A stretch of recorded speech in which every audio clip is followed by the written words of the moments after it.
Hi guys! This week's video is a drawing of Alolan Ninetales from Pokémon Sun and Pokémon Moon. So who else is super hyped for Sun and Moon because I cannot wait!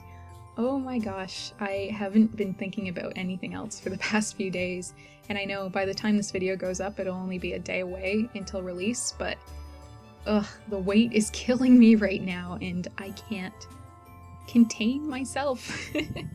So I tried to draw Ninetales just because I wanted to sort of let out some of my excitement in my art.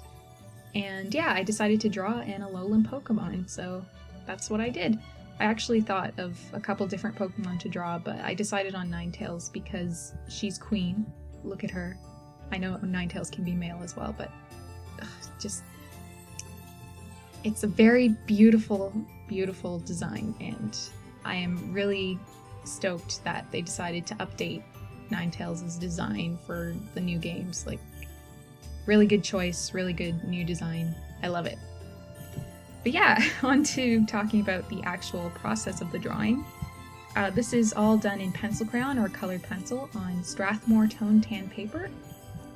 I decided to use Tone Tan paper because this Ninetales is mostly kind of light blue and white. So I thought that, you know, instead of using white paper where I wouldn't actually have to color that much, because usually you leave the white of the paper if you're coloring something white, right? Like, it doesn't make sense to use your white pencil crayon on white paper. I thought it would be more fun if I colored on Tone Tan paper, so I'm actually coloring the whole thing.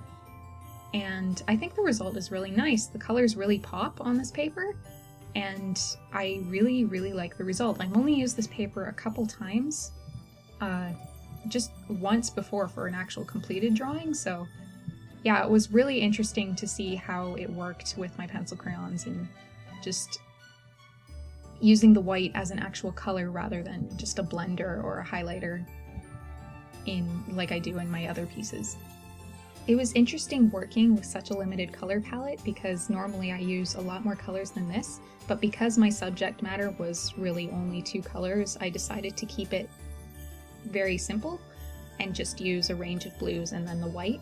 So I think it still looks pretty interesting even though it doesn't use a lot of colors. The background color of the toned paper sort of adds more interest to it, so I'm glad I used the toned tan paper instead of just a white piece of paper or something like that, because I think it just makes things more visually interesting.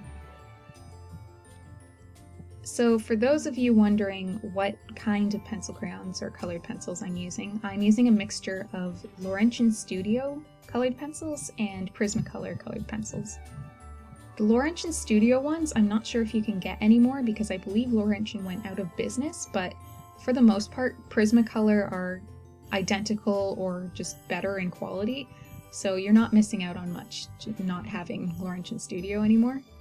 I just like them because they're slightly harder than Prismacolor pencil crayons, and they don't break as often, so yeah, I'm generally a fan of mixing brands, and I think that different brands have different purposes, and for this picture, because I had to press very hard to get the colors to pop, I relied more heavily on my Laurentian Studio ones just because they're easier to use without having them break. Like, I don't know if you noticed how much shorter my Prismacolor white pencil crayon got after doing this drawing, but it broke many times while I was pressing down on the paper, and yeah, that was not fun. The Laurentian one didn't break at all, and neither did the Laurentian blue, or the Prismacolor blue actually, but yeah, I was really not happy with the breakage on the Prismacolor, and I kind of got fed up with it, so I was like, you know what, this might be slightly lower quality, but I don't care, Laurentian is better.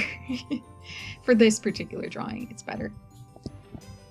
So yeah, I'm just finishing up. A lot of the times when you line something with microns or just pen liners, and you go over it in pencil crayon, the lines can get kind of muddy and harder to see because the wax buildup.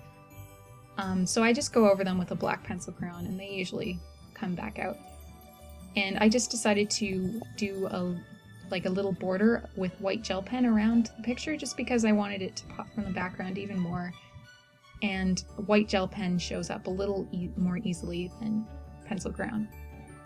So yeah, that's about all the time I have for this piece. Thanks for watching, and I'll see you guys later. Bye!